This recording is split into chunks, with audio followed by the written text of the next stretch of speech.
Uimana nyakona moge joang machigne weche manyien mag ang'ichwelo kabende koro apisas magarita magogai mar do Martha Koome gikone oduokne kabende koro jatend migao mar arita Kipchumba Murkomen seyo Koome kowacho ni Koome nogoko kainya mapoko ka okomanyo ler kotenore koda weche magarita mage ma obilo nyono kar tiende ni nyoduoki mar mondo mi odhi e tiegruok. Kopogore koda mano bende koro doho ochiwo ler mar mondo mi chenro mar chuogo commissioners mag IEBC ochakre kabende bura mayande ni e doho koro orumo odiochieng' makawuono. Migao mar somo yango ni bath omenda mar siro somo koro golo odiochieng' makawuono kata obedo ni skunde to pod osebedo kod lit miwuoro kalore ni silings bilion 48 pok ochopo mondo mi ota somo kata bed ni somo nochakore maromo jumbe 3 sani. Nyakaramogi warangane gin weche mage mabende wamiyo pek. This petition is found to lack merit and is therefore dismissed. Each party shall bear its own cost. Wuodhiero commissioners mag IEBC ochakore tok do wito oko bura manoma. Ordinarily, the Chief Justice should have called the IG to say thank you very much for promoting my officers. But unfortunately, it has gone the other way.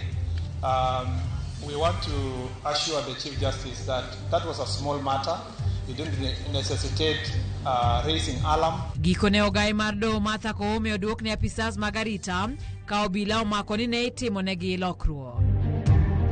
What we found is the late Richard had several severe injuries. There were multiple slash wounds on the back of the head. Nonro mar bero yango ni jakeni ratich oganda e gwenge mamolo Robert Otieno nowito ngimane kalure kod hinyruok marach mane oyude wiye.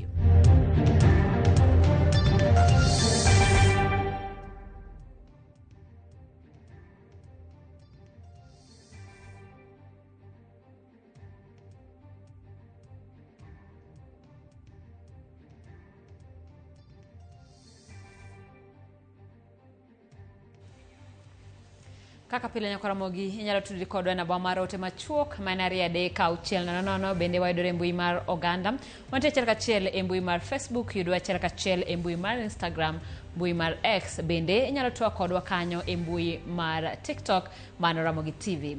Machiegni nyinga Simfrozo Kinda jaloko marwa en Elizabeth Otieno. Kawachako eni do mamalo koro wito ko bura mane pingo chuoga put mar jokanyo monego bedni dayo the commissioners manyien mag duol mochungne yiero IEBC. Okang' makoro kelo geno mar chuogo IEBC mabende osemoke rota kuom thuolo maromo higni 2. Mae kalore gi bura mane ochwale nyim doho kod jal ma iluongo ni Boniface Njogu. Nyakaramogi report no wabiro mi kanyo reporter marwa Owenga podlose kendo sama oikore to ibiro yude mana e wang' sam. Kao kamano wadhi nyime kama jatend migao mar arita Kipchumba Murkomen onyiso ogai mar do Martha Koome ni ne onego los gi ogai mar obila ewi gol mar jorita dek mage kar mbuoro ywak e lela. Weche mag Murkomen biro thuolo machuok bang' sirikal duoko ne Koome jorit mage. Kaka jafumbo marwa Chris Owino leronwa jatend riwruok mar Okinde Faith Odhiambo onyiso obila ni gin bad sirikal mochung' kar kende kendo okonego gikaw chik kowuok e sirikal maduong'. Seche buora bang' ogai mar doho Martha Koome mbuoro ywak ni piny owacho omaye jorit mage, piny owacho owuok oko kendo nyiso Martha Koome ni ne omedo chumbi ewi wachno. I have really hesitated to respond, but you see, because the public think that maybe there was a scheme, I need to notify the country that there is no scheme, there was no reason, there is no motive. You just don't wake up one morning and say, you know, I want to do this. It's just that the officers are extremely excited that they were going to be promoted. Now I don't know what will happen. Kaolos e gwenge makadho wadh Chumbi, jatend migao mar arita Kipchumba Murkomen onyiso Martha Koome ni mano ne en wach matin mane onyalo chomogo ogai mar obila Douglas Kanja kar goyo oporo kendo miyo piny mangima luoro ewi arita mare. Ordinarily, the Chief Justice should have called the IG to say thank you very much for promoting my officers. But unfortunately, it has gone the other way. We want to assure the Chief Justice that that was a small matter. It didn't necessitate raising alarm. People now think all over the world that there is a scheme somewhere to deny the Chief Justice security. Maonge wich kuot, Murkomen omedo thiano ni Martha Koome ok onego mbur ywak ewi arita mare nikech obila adek kende emane oter e tiegruok kuom obila duto 29 ma piny owacho omiye mar miye arita kod dalane. For the benefit of the country, even after the 3 officers were being sent for training, the Chief Justice was still going to remain with about 29 officers from different kind of guarding her home, being with her. The ones up to almost 7 drivers who are police officers, among others. And that misunderstanding did not require the kind of attention that was given yesterday in the media. Weche mag Murkomen kata kamano ose kod riwruok mar okinde pacho kae LSK mane oparo ne bad migawo mar obila nyaka ging'en gin bad sirikal mochung' kar kendgi kendo ok onego gikaw chik kowuok e sirikal mamalo. Jatend LSK Faith Odhiambo onyiso bad migawo mar obila ni arita mar ogai mar doho en wach mapek ma ok onego ng'i e yo ma oyuothore kaka ne ging'iyo wach mar Martha Koome. This habit of the service operating as an appendage of the executive, giving undue credence to the superiority of the executive over the judiciary is an unacceptable relic. It is not lost on us nor the people of Kenya that the security of an office as crucial as that of the Chief Justice is not a casual matter that can be subjected to afterthoughts and lapses in the communication or coordination. LSK bende oparo ne sirikal ni bad migawo mar doho ni rang'eny achiel kod sirikal maduong' kaachiel kod od bura mamalo kendo nyaka miye luor moromo. The mistaken perception that the judiciary is subordinate to the other arms of government is a historic bastardization of the principle of separation of powers, which must be deconstructed. Weche mag Murkomen biro thuolo machuok kende bang' riwruok mar joyal buche pacho kae yango ni sirikal oseduoko ne Martha Koome jorit mage tok kane gisechwalo ng'ur margi ne ogai mar obila kaachiel kod migawo mar arita. Chris Owino, Ramogi TV, Nairobi. Jokanyo sekta mar somo siro lwedo okang' mane jaga budget Margaret Nyakango kao mar tamo 10 counties mondo kik chiw bursaries ne jopuonjre ma ochando. Giyango ni pesa mathoth lal e lwet jotelo e seche ma ichiwe kaka bursary, gino momiyo gikwayo mondo nywand pesa go duto e agulu achiel kendo Auditor General otim nonro ewi omenda mosebed kichiwo kaka bursary. To ka jafwambo marwa Joyce Oduor lero bende giseyo sirikal kuom deko chwalo omenda mar somo ne skunde. E seche ma piny Kenya riwore kod piny ngima e yango odiochieng' somo kawuono, jokanyo e sekta mar somo koro chwalo ng'ur margi ewi nengo mamalo mar somo e pachoka, gino ma osemiyo thoth jopuonjre mawuok e familia ma ochando ok nyal yudo somo maber kendo giketo geno magi e bursaries ma jotelo chiwo. Jokanyogo mag somo mawuok e riwruok mar Elimu Bora Working Group, Kenya Devolution CSOs Working Group kod Kenya Human Rights Commission koro yango ni omenda ma ichiwo kaka bursaries tin ahinya kendo jotelo moko tiyo kod bursaries kaka yor sero ombulu. The current framework makes education inaccessible for many students, particularly those from low-income families. This forces them to seek bursary support from politicians. Often, they receive meager amounts, such as 3,000 Kenya shillings, which barely cover a fraction of their actual expenses. And they issue these bursaries in the form that many people think it's their pocket money. I think they are using this to buy political capital for the next elections or just to be nice. Kuom mano, jokanyogo koro siro chik ma jaga budget ma pachoka Margaret Nyakango nogolo matamo 10 counties mondo kik chiw bursaries ne jopuonjre ma ochando kaluwore ni gikawo ting' ma winjo tim kod sirikal mamalo. Giyango ni omenda ma ichiwo kaka bursaries e pachoka onego nywand e agulu achiel. Serikali za counties zinapochukua zile kazi ambazo zimepewa national government zinanyima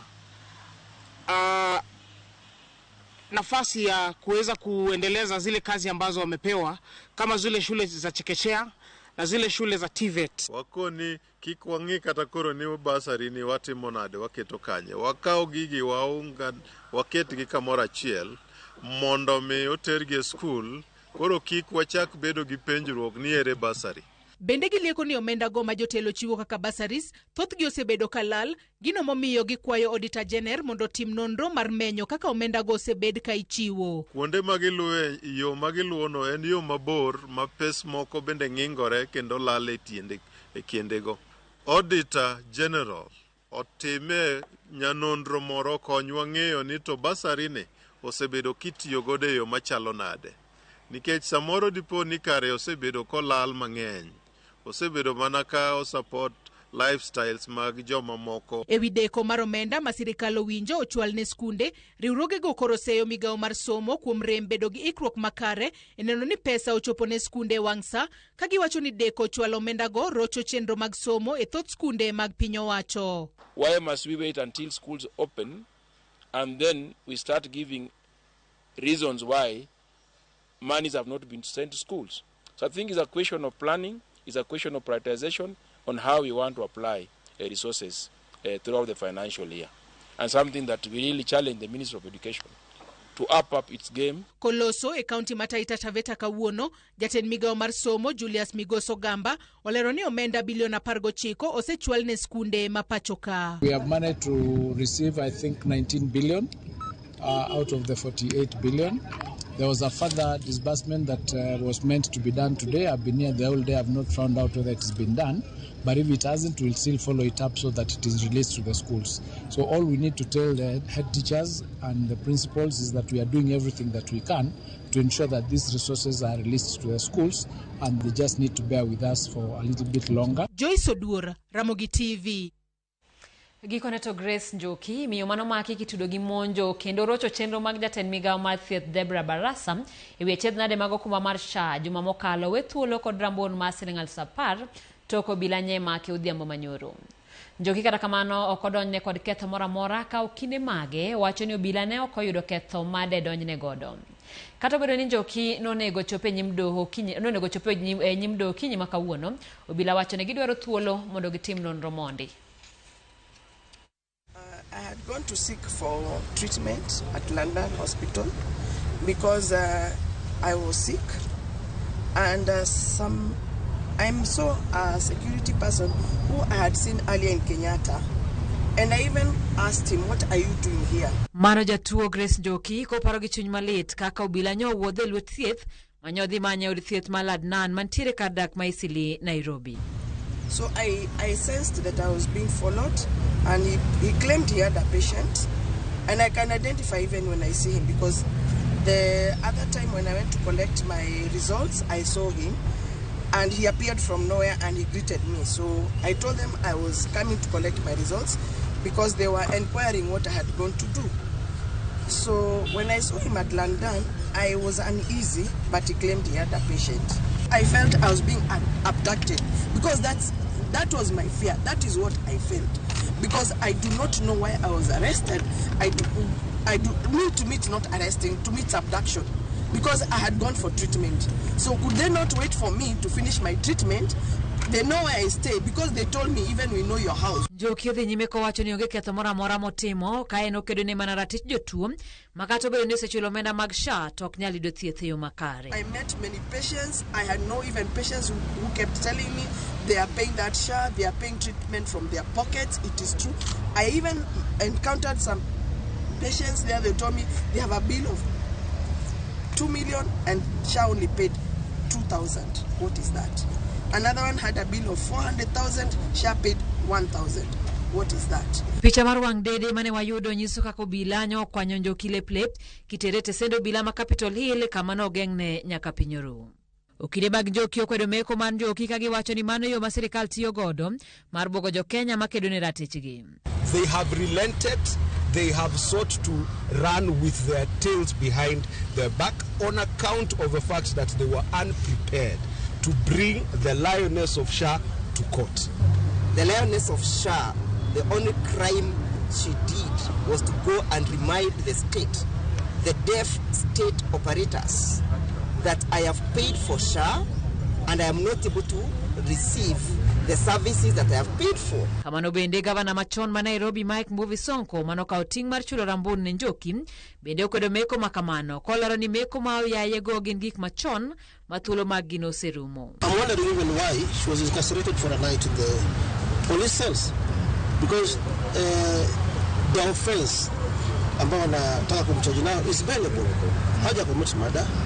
Yeah, she was fighting for the rights of other women in this country. Joma mokalo Njoki kachiel kod jotuo mamoko nomonjo romo mane dhi nyime lok tich mar migawo mar thieth manita kod jatend migawo mar thieth Debra Barasa kane gidhi chiwo ywak margi ewi sandruok ma gikaloe e sama gimanyo thieth e bwo okumba mar SHA. And it is not opening, it is not working. Kamano bende nyakoro gi wadhi nyime kama Sarah Wairimu Cohen manen jaod jaohala Tob Cohen ogengne ka twech mar joma mine malang'ata nyaka tarik 29 dweni kama doho biro ng'adone bura kaponi nyal biro timne pim mar yango ka en gi tuo mar dang'ni mar paro kata oyo. Sarah nomaki kendo nyoro ka apis jomin buche wacho ni gin kod neno moromo mar tude gi nek mar Tob Cohen mano ito ngimane higa mar 2019. Millicent Adhiambo miyowa ler mathoth.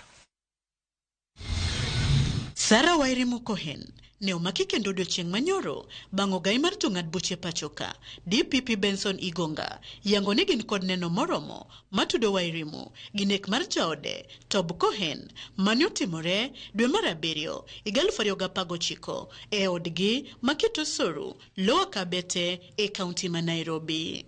Jang'ad buche doho mamalo Diana Kavenza bende nowacho ni kweth duto manie burano osechwalo nendgi kendo kwayo thuolo mar timo nonro matut ewi wachno motelo ne golo ng'eto mogi. I would like to come up with an elaborate ruling to cover all the points of law that have been raised by both sides. For this reason, the accused shall be remanded at Lang'ata Women Prison to enable me to write a well-reasoned ruling shall be produced on 29th of January in open court for the ruling. Apis jomin buche korka korgi kokalo kuom okil margi Vincent Monda to ne otielo mondo tim nonro mar dang'ni mar paro ne Sarah Wairimu kapok otere nyim doho. Kata kamano, okil mar Wairimu nobalo gi parono kowacho ni apis jomin buche ne okolero matut gima omiyo nyaka pimo bongo Wairimu. In the circumstances, Your Honor will be requesting that the court do direct that the suspect undergoes mental assessment, and upon receipt of that report, we can then proceed to take plea. It is even double jeopardy to say that the accused again be taken through the rigors of another mental assessment. The prosecution has not adduced any evidence to show that anything has changed with regards maybe to the health of the accused that would necessitate another mental assessment to be done. Done udogo ng'ado mondo achich Sarah Wairimu Cohen medigeng ne odang'ech nyaka tarik 29 dweni ma ibiro chwale kendo e nyim doho mondo ng'adne bura ka winjore timne pim mar obwongo mar yango ka en gi tuo dang'ni mar paro. Sarah Wairimu Cohen ne omaki e telo mokwongo e 2019 bang' kane oyudi ringre Tob Cohen e dag pi kod minyaga mar odgi mayudore Kitisuru, Nairobi. Meko mare kendo biro bang' kane bura mane tude gi nek makamano nosewitoko kod ogai machon mar jomin buche Nordin Haji higni 2 mokalo. Wairimu gi achich wadgi Peter Karanja ne odagi yie ketho duto mane odonjnegi godo e nyim jang'ad buche e doho mamalo Stella Mutuku kama bang'e nowegi thuolo gi rambun mar siling milion 2 ng'ato ka ng'ato. Millicent Adhiambo, Ramogi TV. Erokamano ahinya Millicent. Kawadhi nyime ni nonro mar bero ne ringre Richard Otieno oyango ni nowito ngimane kaluwore kod hinyruok maricho mane oyudo e wiye mane okel kod le kata opanga. Lipot mar jabero mar piny owacho Johansen Oduore kar kano ringre ma Kericho County oyango ni noyudo hinyruok e wiye dinuoya, wach mane osir kod Laktar Titus Ngulugu mane ochung' ne familia. Okil mar familia kod joriwruok makedo ne ratich oganda orwako lipodno ka giwacho ni en okang' maber e timo nonro e wi nek mar Robert.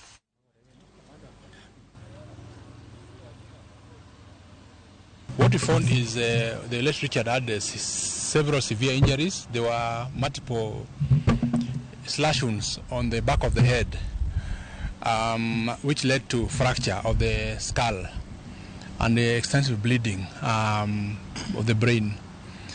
There were also some slash wounds on the frontal area of the skull, though this one did not fracture the brain, the skull, and there were also bruises on the face. What also we found was also more bruises on the arms, which looked like someone who was trying to defend himself.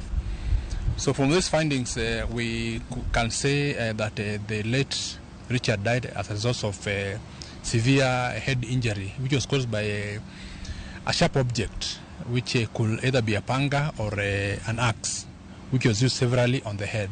I'm very satisfied because the Director of Criminal Investigation, the Department of Homicide are on the ground and they are doing work, good work. I can assure the public that. And also the doctors have done a good work. So I have nothing to complain. So the public, something is being done. I'm standing here as the family lawyer confidently saying that everything is in order.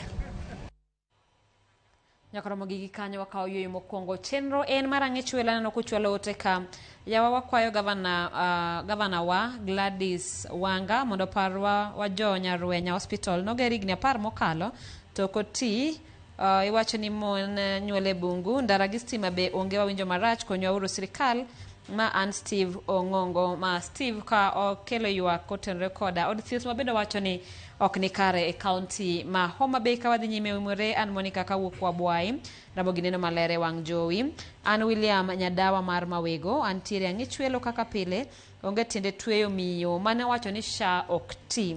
That's the truth. Erokamano Moses Bolo Ward Apondo kojwacho wacho ni oneno wa live.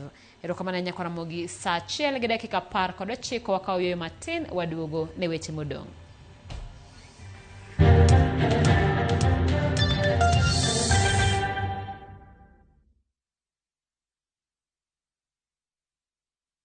Introducing the Pasapata Referral Bonanza. Here's the deal. Share your unique referral link, get Mbogi yako ku sign up na place bets. Alafu, earn huge bonuses na cash prizes just like that. Yes! The more you refer, the more you earn.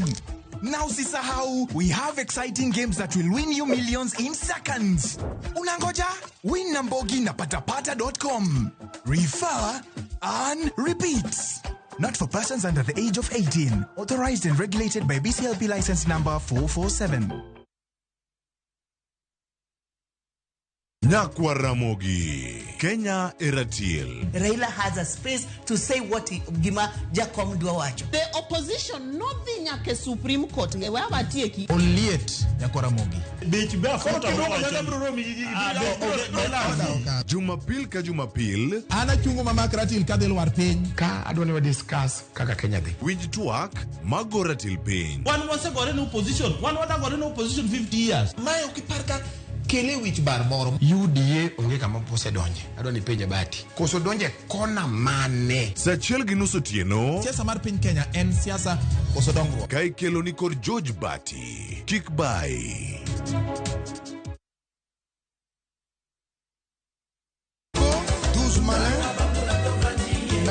wakelo nu chenro mar tiedero Citizen Kenya kama yude mor mar wende mag rumba kokelni kod ng'iny jadhi entertainer kod DJ Smollett en miel gi wer motimo Cathedral eye kanyo bende wakelo ni jangolo mar juma chieng' ngeso ka ngeso chakre saa 11:30 odhiambo nyaka saa 1 otieno mana e Ramogi TV en mor mochwere.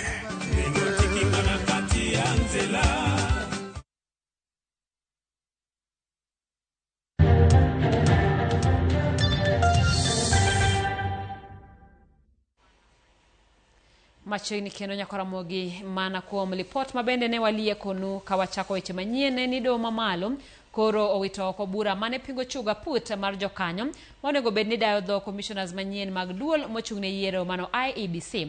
Okang' makoro kelo geno mar chuogo IEBC mabende osemoko e rot kuom thuolo mar higni 2 sani. Mae kalure gi bura mane ochwade nyim doho kod jal ma iluongo ni Boniface Njogu.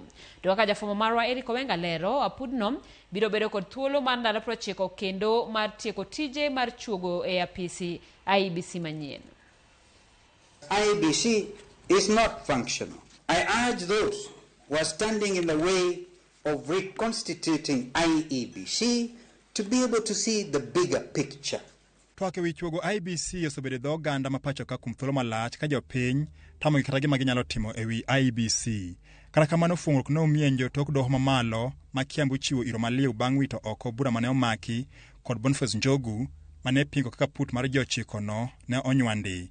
Aput mabende noting'o Dr. Nelson Makanda mane en jakom, Fatuma Saman, Jambetre Koki Muli, Evans Misati, Nicodemus Bore, Andrew Tanui, Caroline Kituku, kod ngire Adams Olo, kaachiel kod Linda Kome. Jang'ad buche Dola Chepkwony nolero ni neno onge malong'o manyiso ni aputno ne oting'o thoth oganda ma okedho ot achiel. E kwayo mare, Njogu nolero ni ji 4 kuom jokanyo ne okedho ot achiel mabalo kod dwaro mar dho udi mamoko 42. Having established that the petitioner has not proven any of them, has not proven the alleged constitutional and statutory violations, the main orders being sought to declare that the family list offense Articles 10 and 54 of the Constitution and certiorari to quash the list are not merited on the available evidence, and consequently this petition is found to lack merit and is therefore dismissed. Each party shall bear its own costs. Chenro mar chuogo IEBC bende nomoke rot tok duond bura mar National Liberal Party nopingo jokanyo e doho tok ywaruok wuokie ewi jal mane onego bed ni duond bura mar Wiper kod National Liberal Party chwalo. One case marwa pod nitiere Court of Appeal. To again be wago ne jo Kenya erokamano nikech ka oken pressure ma jo Kenya noketo ne doho kendo noketo ne serikal masani mondo cases ne winj haraka sani de pod wan ni case de pokorumo. Omiyo gino chiwo thuolo maber mondo koro ka onge gimoro amora kata ohinga moro manyalo chungo chuogo duol mar IEBC. Nyiso ni koro jo Kenya nyalo bedo gi duol mar IEBC e kinde machiegni mabiro mbele ka. Okil Duncan Okach lero ni wach mar chuogo IEBC onego chaki mapiyo kalore kod pek mantie gi sani. Kaka Kenya nitie sani to kaka ji osego koko, kaka ji osewacho ni onego bed ni wabedo gi IEBC nikech ndalo modong' to tin. Ki paro Kriegler report nowacho ni ka wasetieko mana higni 2 onego bed ni wasebedo ready mondo wadhi wago ombulu bang' Igbich. But sani kirango sani to iyudo ni pod waonge gi IEBC kata sani. Maka ng'ato dwa pod chwalo appeal mondo many kata orders moko be okapar ka Court of Appeal nyalo yie. Jokanyo manomiyo chwal bura e doho gin kaka Caroline Kituku, Jambetre Koki Muli, Andrew Tanui Kipkoech, Nicodemus Bore Kipchirchir. Jang'ad buche bende nowito oko bura mane ochwal kapingo jakanyo mar Azimio e apurno kowacho ni jater ywak ne okoso lero kaka Azimio ne okoluwo dwaro makare mar chwalo jakanyo margi. Omiyo ok wapar ni Ker William Ruto nyalo kawo chike lwete mondo endelea gi gazetting the new officials mag IEBC selection panel ka case marwa pok owinji mong'adi. Wamor ni doho nosemiyowa tarik 28 mano juma makinyne. Wan bende wadhi bet e doho mar Court of Appeal kidi winj ywak kwa mondo ng'e ni to e ng'ur mane otere doho ni ere jago no mano koso ne wadgi. Dwa chiwo order sani. Maybe judge no unless koko dak Kenya. Judge modak Kenya ong'eya ni sani we gino timre we wachak process to onyalo harakisha case cha. Makochopo sama koro otimo decision mare owacho ni maybe oyudo ni gini nigi teko mang'eny makoro dhi yienegi kwayo magise chwalo kacha. Wito oko mar burano koro biro chiwo thuolo mane od bura mar chwalo nyinge 9 go mag jokanyo ne jatend piny William Ruto mondo puodhgi mar chako tijgi ayanga. E seche ma Jo-Kenya koro rito gilio mokalo chenro mar chuogo duol ma IEBC manyien, tok doho ma Kiambu chiwo thuolo matimo kamano. Kwayo ma Jo-Kenya gie sani en kik chik moro mapoya kendo gol mar chungo chenro ma kamano. Eric Owenga, Ramogi TV, Nairobi. Obila maero e sub-county Manyando osechako apedha mar manyo achich moro mamiyo mane oyud njaga manengone romo $1.2 million e ode Otieno Manyoro. Achijno ma oyang kaka Nancy Atieno ne obuodho e obadho mar obila ma opondo kata kamano nyawadgi mamiyo to ne ondhi kendo lorne tesend obila ma Ahero. County Commissioner ma Kisumu Benson Lemparmorijo mane loso kod jofwambo e od achichno wacho ni gin kod geno ni dhi yude machwale doho. Ne ogoyo erokamano ne jopiny kuom yango ne obila gino ma osebedo katimore e odno ma achichne achijego kanoga e nyasore kapok otere chirni. Yesterday we were trying to look for a search warrant, but I think because of time we were unable to obtain it in good time. But luckily now they already opened the house and our officers gained entry, and in the house now they were able to net a whole of bang. We have 454 rolls, the large ones. For the sticks we have 81 of them, brooms 15, raw bang is 3 kilograms, Risla packets, could be tablets, about 100 of them, that is 100 times 50 packets. There are also something else called with top white, 3 packets, so 50 by 90 boxes. There's also 1 packet of Supermatch, which is a cigarette, which is a contraband. We are yet to arrest the main suspect, a lady by the name Nancy Atieno, but the one that came was held in the house is already in the police custody, and our officers have commenced the investigation and will take appropriate action to the tail end of the case.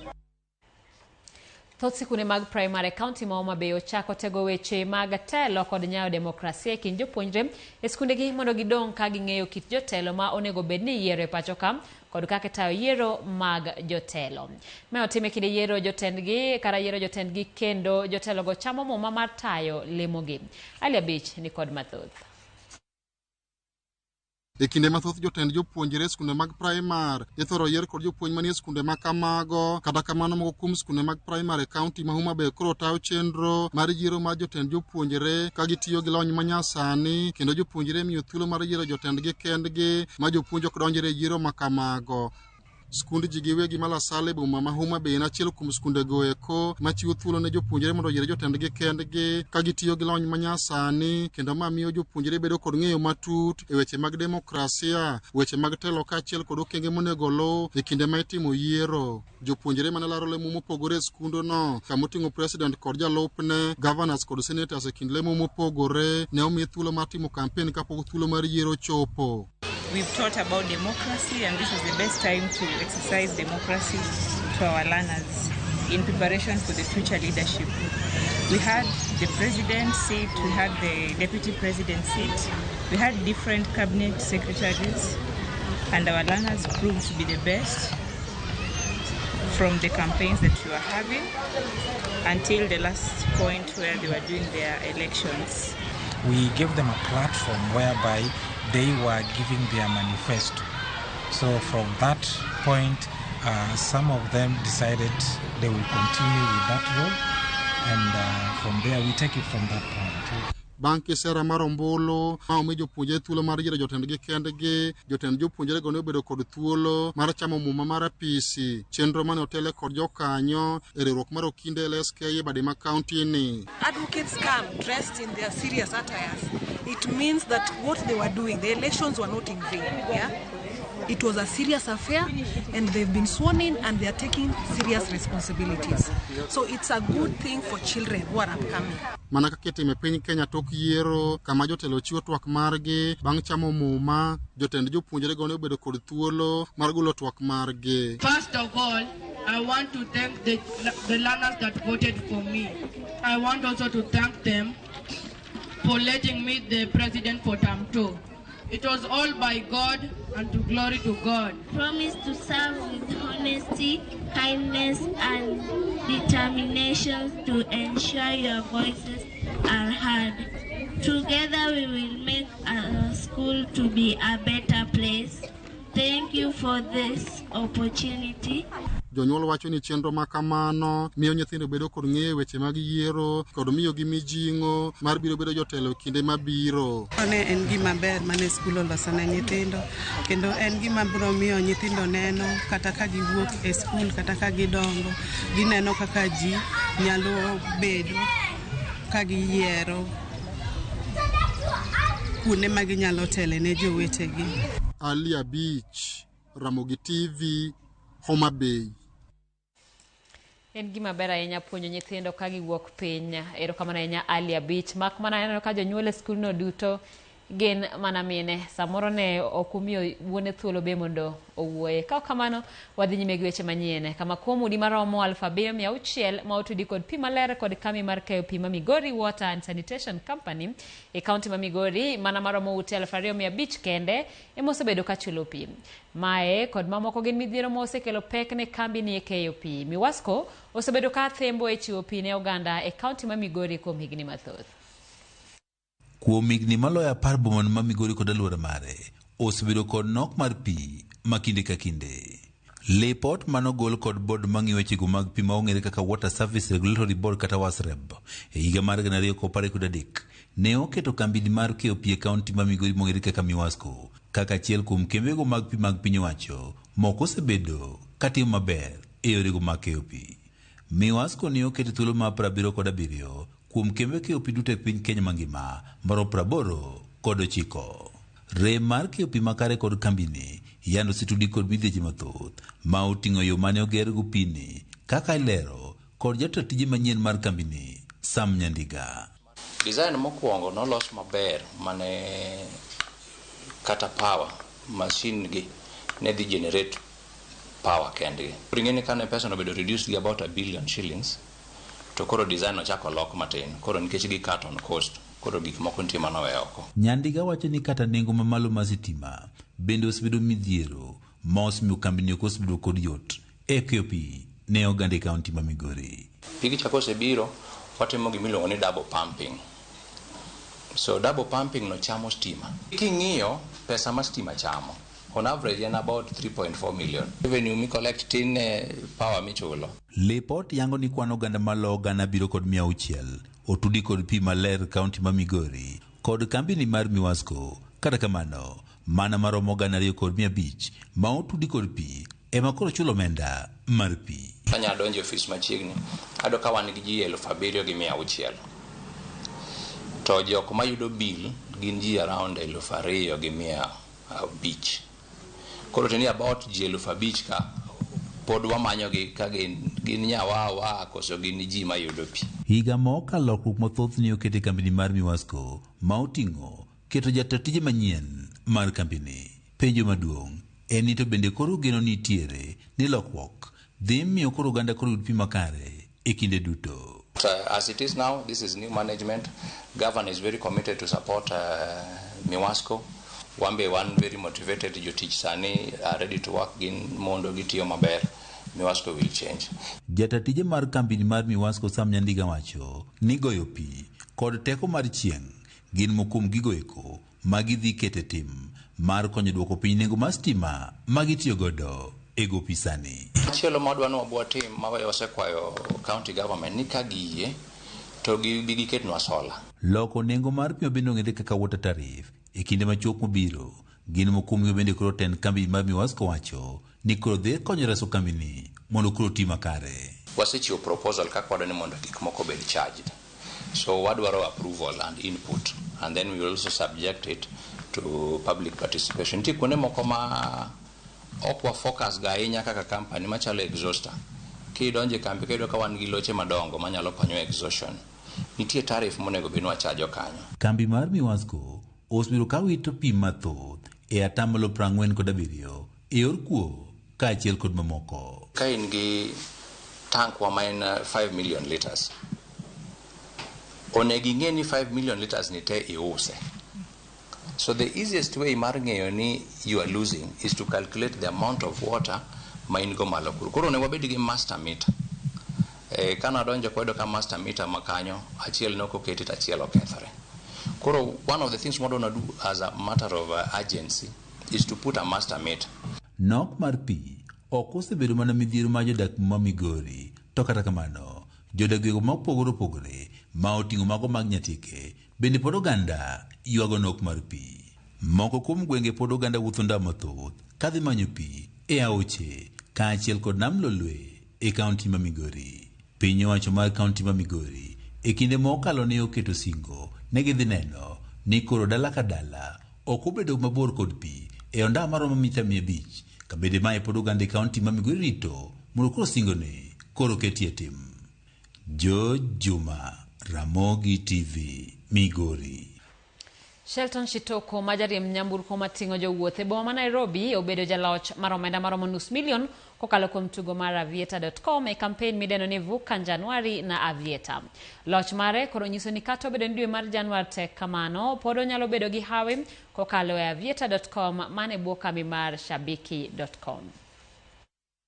Shitoko, ma en jadak mar Waraka e boma ma Nairobi, koro nyalo buonjo nikech dwe mar Januari mosebedo ka keto ngima jopiny kama tek, koro kelo ne yweyo mok nyal pim gi gimoro amora. Wale marafiki zangu wenye ako karibu wenye wanajua na wahimiza pia waingie Shabiki, waendelee kucheza pia wakati wao wanaweza fika, wanaweza angukia kitu kubwa pia. Shitoko ma jahigni 28 ok en wendo e tugo mar Aviator gi Shabiki.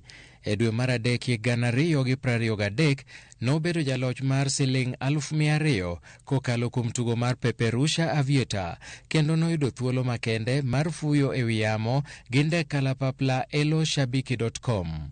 Loch manyien ni en ranyisi makende ni ng'ama manyo ok ol, to kapono ol to mano seyudo gimodwaro. Last time kwenda kwa Chopa niliona ilikuwa best. Hata kwanza nilikuwa nafikiria leo pia ni kwenda kwa Chopa tena. So next time pia mkieka kitu turudi huko penye tulienda last time. Shitoko yango ni en gi cheno makare matiyogo omendago kosingo madong jakanyo mongirore mar shabiki.com. Kidonje tugo mar Aviator e shabiki.com, in gi thuolo makare maloyo omenda makore lach, kendo nitie joloch bang' sa ka sa e kind sa 3 okinyi gi sa 12 odhiambo. Joloch ariyo moloyo omenda ma kwan gi ni malo mogik ibiro mi siling milion 1, kamoro kamoro biro yudo nus milion tich adek kod Jumapil juma ka juma. Kuna furaha sana hiyo pesa venye nimepata, najua kuna vitu moja mbili naenda kumalizia zenye nilikuwa nimeanzisha. So venye nimepata hii pia kuna zingine zilikuwa zinaendelea, so I think zinaenda kumalizika zote pamoja, na nitazidi kutafuta pesa ingine na muendelee kuweka promotions mingi. Kampen mar Vuka Januari miyo jo Kenya thuolo mar duoko piny pek mikelo gi dwe mar Januari kaponi gilocho. Tugo mar Aviator yudore mbui mong'ere kaka shabiki.com. Tuge yot, piyo kendo loch en kanyo. Ne mathoth limbui mar www.shabiki.com.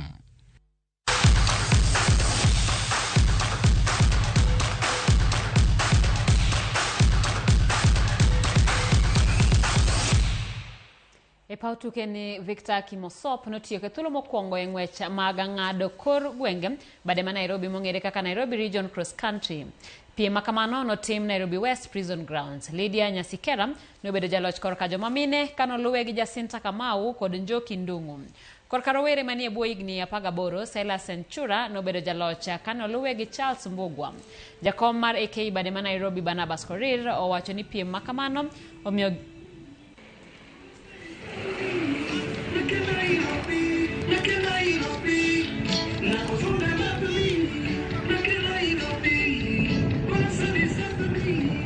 kwake Cyrus Sanchura. Makofi kabisa, makofi mengi jameni. Tupige makofi mwanariadha huyu baada ya kufanya kazi kuntu kabisa. Cyrus Sanchura. Makofi kwake Cyrus Sanchura. Cyrus Sanchura ndiye bingwa wa mwaka huu. Hajakuwa ngumu but course si mzuri sana, but nimengangana, nilianza kutoka nyuma na sikuwa najua kama nitabeba hii game. Mipango ya huu mwaka ni vile nimekimbia vizuri, nilikuwa natarajia kwenda nationals na nikiweka team tutasikia vizuri, na mipango yangu ni kuendelea kutrain ili nianze kuprepare race zenye ziko mbele yangu.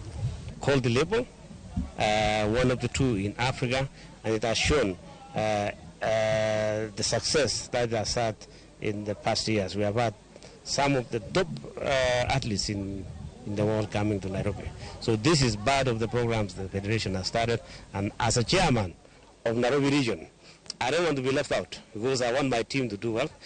Although I work with Athletics Kenya, I want to make sure that my region